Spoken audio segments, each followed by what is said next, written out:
Mahirap pa magsabi ng sorry? Hindi. Madali lang yan. Ang mahirap lang kung kaya mo bang ibaba ang iyong sarili. Kasi minsan aminin natin na kahit alam mong mali ka, pinili mo pa rin ang maging manahimik.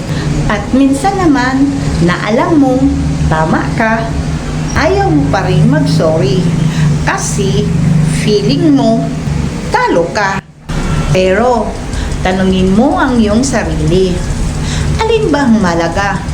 Yung pride mo o yung taong pwedeng mawala sa'yo? Si Jesus nga na walang kasalanan, siya pa tong pinako sa cross, siya pa tong nasaktan, siya pa ang nilait. At sa kabila ng lahat, siya pa ang nagsabi sa Ama na, Ama, patawarin mo sila. Diba?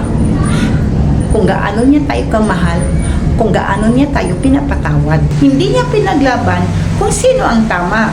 Pinili niya magmahal, pinili niya magpatawad. Ngayon, isipin mo, kung ang Diyos nga nagpapakumbaba para sa atin, bakit tayo, simpleng sorry lang, hindi pa natin magawa? O sige kapatid, real talk tayo ngayon ha. Hindi ka nababawasan kung mag-sorry ka. Hindi ka nagiging mahina. Mas nagiging tao ka. Kasi yung taong marunong magsabi ng sorry, siya yung taong marunong umitindi, marunong magmahal, at marunong magpalaga sa relasyon kaysa ego. Kaya kung may kailangan kang ayusin, ayusin mo na. Kung kailangan mong humingi ng tawad, gawin mo na. Huwag mong hintayin na magiging huli ang lahat. Kasi sa mundong puno ng pride, kung sino yung marunong magpakumbaba, siya yung panalo.